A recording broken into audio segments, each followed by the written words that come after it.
Hello and welcome to Beyond. This is Shubhayan Chakravarti, and please allow me to welcome one of the finest cricketers Australia have ever produced, and definitely he's one of the best in the business right now. Welcome Josh Hazlewood to the show. Thank you.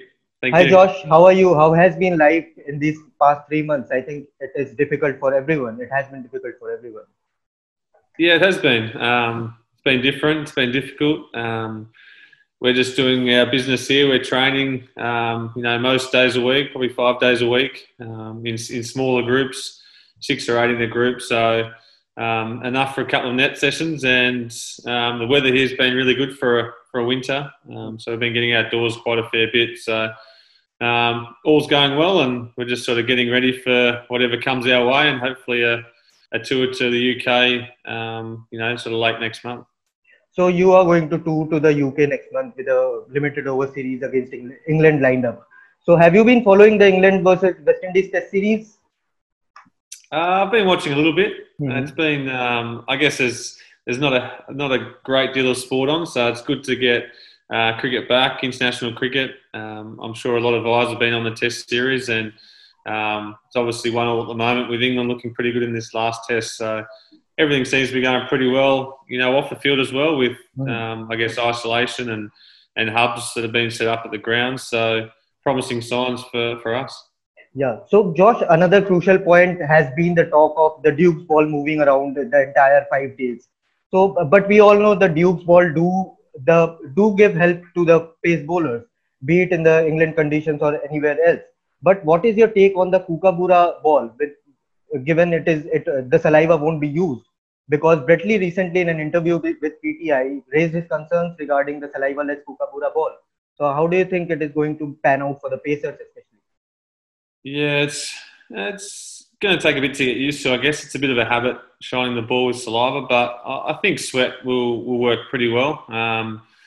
Obviously, the Kookaburra doesn't do as much as the Duke ball, probably off the seam or in the air. So it is difficult here in Australia to get wickets, but given the right conditions, maybe the ground staff can leave a bit more grass on the wickets and have a very even contest, such as Adelaide usually is, or Brisbane. So I think we'll be okay. I think we'll work out a solution to get that ball nice and shiny and hopefully swinging throughout the innings. But yeah, I certainly enjoy bowling with the Duke ball in England. It's always doing something and keeps you in the game. Yeah, yeah. So, Josh, I'm going to read out some of your stats, and I found it pretty incredible. The numbers you have churned out in these years, I think I found it one of the best in the business, and that's why I mentioned you as one of the best in the business right now. So, Josh, 195 wickets in 51 test matches at an average of 26.20, and in ODI 78 wickets in 48 games with an economy of 4.74. I think it is incredible. So, what is your success? What is your key to success, and how much important it is for a pace bowler to learn from the experience and bring out everything new in the armory? Yeah, I think. Well, first of all, I try to keep my game very simple. It's about hitting the top of off stump with the occasional bouncer, and it's pretty much down to that. I guess it's a simple plan, but it's executing that plan is probably the hard thing. And just the way the test wickets are and how good the batsmen are, it gives you such a small room for a small margin for error. So especially in Australia, the wickets are usually pretty good for batting. But I guess I've always been that type of bowler, a line and length bowler, not express pace as such as Mitch Stark, but sort of stick to my strengths and know my game very well. And I think over the years, I've pretty much played Test cricket everywhere now in the world, and I think it's just about learning from each experience. For the next time you tour there, and you improve every time. So definitely learning from the experience, and hopefully my bowling just keeps improving as I get older, and certainly has happened in the past with England tours. Getting better and better. So yeah, I think you got to enjoy it as well. It's enjoy that challenge of getting the batsman's wicket, and you have certain tussles with certain guys, and it's good competitive stuff, and it's good fun. What has been your toughest battle so far in your career? There's been a few over the years. Obviously, Pujara a couple of summers ago was quite tough work. He had a really good series, and and was probably the standout batsman in that series from both sides. So he was really hard work. There's plenty. I think there's obviously that group that's always talked about with Virat, Joe Root, and Kane Williamson, along with Smithy. So that group's always the key wickets in each team that they represent. AB de Villiers was always a tough battle, and pretty happy he's retired from international cricket now. So yeah, there's different types of batters, I guess, and it's just about adapting and doing your best against them. So Josh, another crucial aspect of your career, I think, has been the injuries. You suffered from a lower back stress fracture early in your career. You were withdrawn from the 2010 Australia Test Tour of India, and since then you have missed a couple of series due to that back injury. And I have 2 points here. Number one, how have you dealt with the back injury, because it is one of the dangerous things to have happened to a pace bowler. So, and the number 2 point will be, what will be a message to the fans or the young players or their coaches who can possibly avoid it in the future? Yeah, it's a tough one. The back injury, the stress fractures, happens to a lot of fast bowlers. I think it's about getting an action that is very natural, but is very as easy as possible on the body, and it really suits your style. I think I've even made changes from, say, 18 months ago to now, and my action's in a much better place now to take a bit of stress off the back. So that's probably the main thing, is getting an action that suits you, and it doesn't put too much stress on the lower back. I think dealing with injuries is tough, probably mentally tough, as well as doing all the rehab, missing games of cricket for Australia. And I've been probably lucky. I think I've played 51 tests, as you mentioned. I've probably only missed maybe 6 or 8, I think, since I started. So I had a lot of early troubles before I started Test cricket. So I guess I got my action in a pretty good position to be able to withstand the rigours of Test cricket. And it's always evolving, I guess, and you're always working on it to get it to perfect, or as close to as you can. I think the youngsters, it's just about realising that it's going to happen at some stage. You are going to get injured, and I guess it's about doing all the hard work off the field, whether it's in the gym or on the running paddock, working with your coaches to try and minimise that risk of having a big injury. Quicks is very tough in that regard. So you can do your best, and I guess it's just having a positive mindset when you do get injured to fix those little things and get back stronger.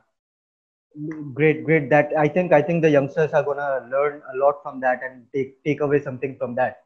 So Josh, the next immediate thing you guys are preparing for is the England tour, and you will be going for the training camp.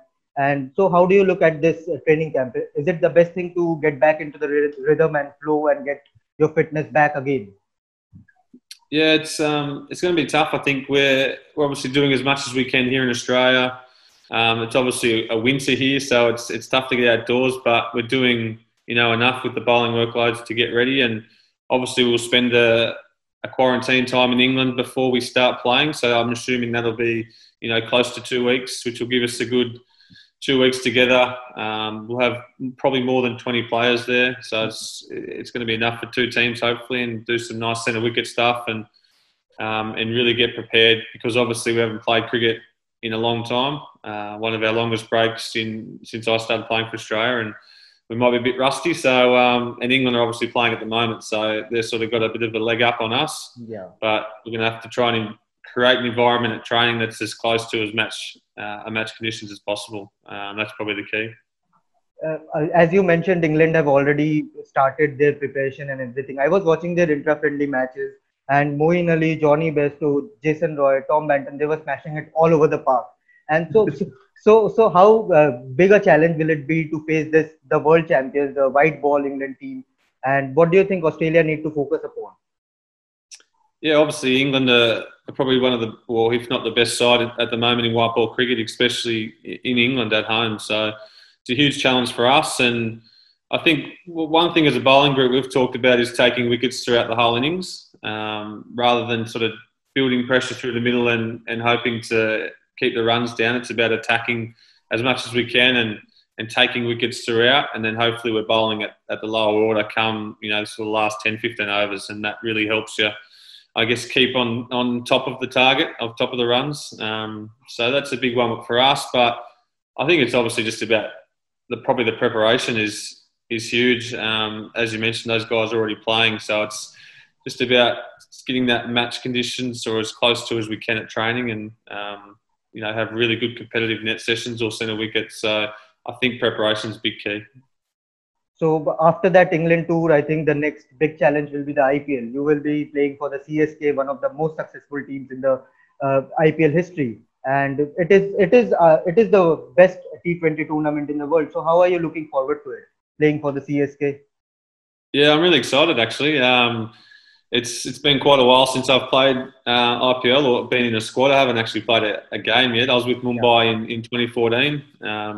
But I've obviously used this time for, April, May for rest periods and for preparing for other test tours for Australia. So it's sort of the only break that we were going to get in our 12 months. And I guess that's why I've opted out of playing. But it's a good opportunity now to play some T20 cricket and put my name up in that format of the game, which I haven't played too much of. But as you said, it's the best T20 comp in the world, and looking forward to playing in it and hopefully do well for CSK. And did you watch the auction? Because from the reaction Pat Cummins gave, I think he was all over the moon. So what was your reaction when CSK got you? Yeah, I was just happy to get picked up by a franchise, to be honest. Obviously, Pat was a different kettle of fish, and he's very excited to get over there and do well for Calcutta. But yeah, I was just happy. Obviously, haven't played a lot of T20 cricket in the last 5 years, but happy that CSK give me an opportunity and hopefully I can reward them. And how are you looking forward to playing under the leadership of MS Dhoni? What's your take on that? Yeah, I'm excited. I think he's probably a similar player to me, very relaxed and calm, and that's how I play my best cricket, and that's when I enjoy my cricket. So yeah, hopefully a good match. Yeah. So Josh, you haven't played T20 tournaments, series, leagues as much because you played BBL and you are quite successful with the Sydney Sixers.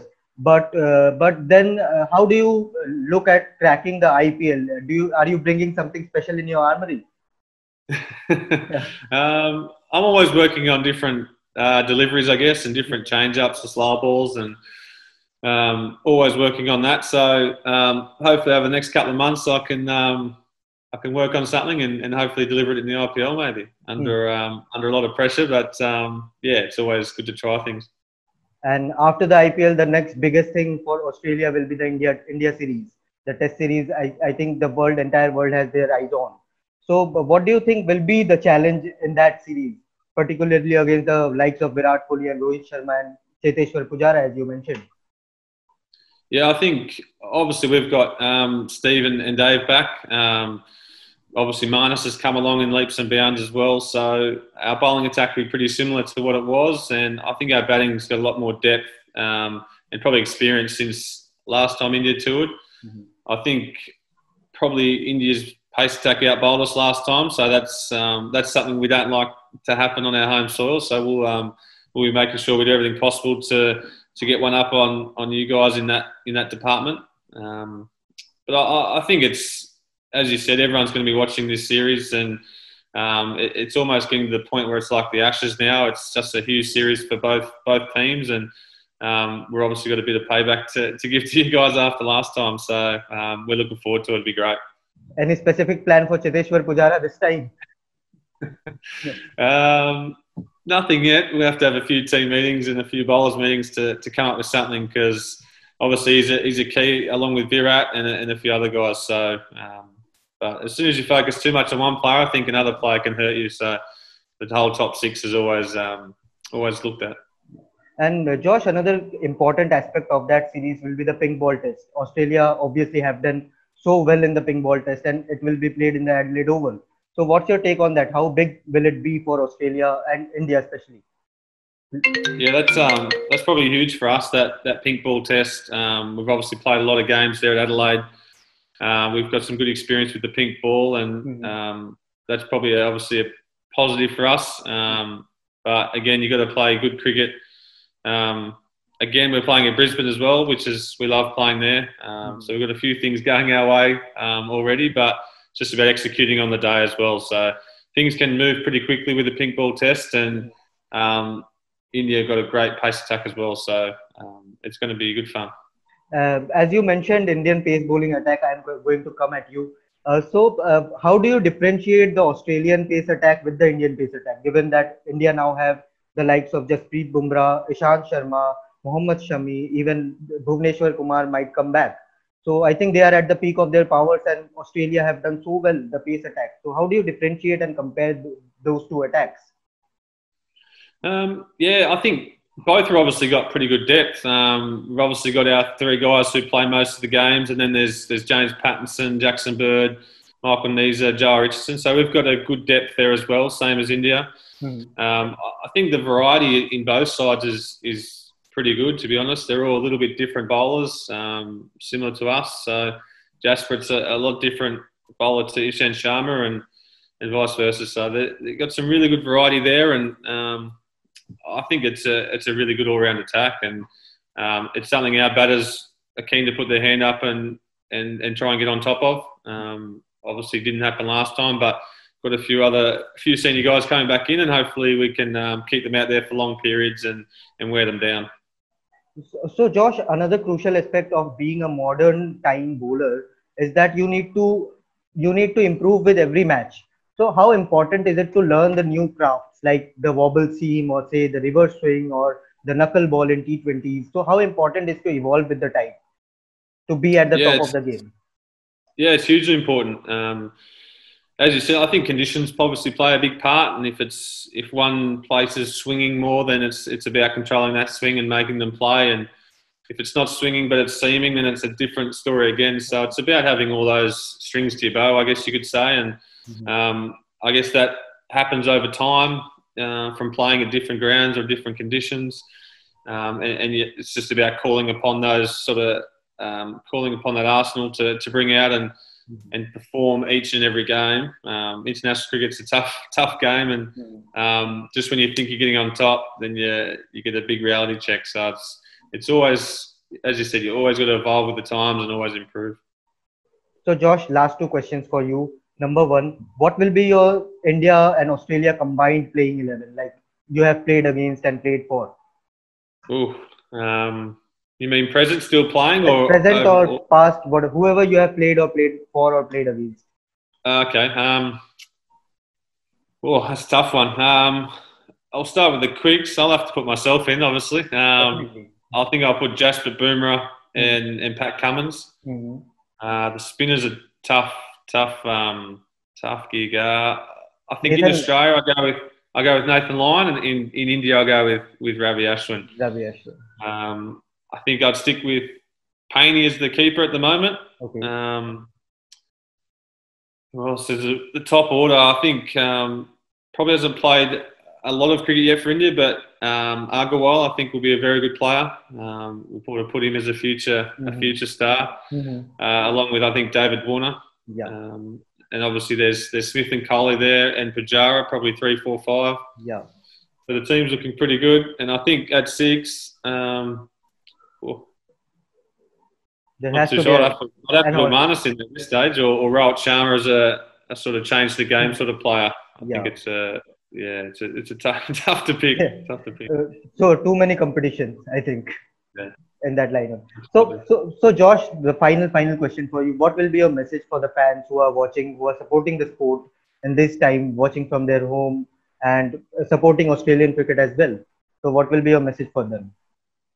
Obviously. Well, first of all, hopefully we can get some crowds to maybe the IPL, or definitely to Australian v India here in Australia. I think there's football codes getting 30,000 in Perth, so that might be a chance to get a good crowd in. It's always a great atmosphere with Indian fans. They make so much noise and they just love cricket, so it's always great. And if they're at home on the couch watching and can't get to the games, hopefully we play some really entertaining cricket for them, and hopefully they enjoy it. Definitely. I think it was a lovely chat, Josh. I think I think the fans will take away a lot from this, and you were amazing for this. And thank you for your time. It was a lovely having you. Thanks very much. Cheers. Thank you. Cheers.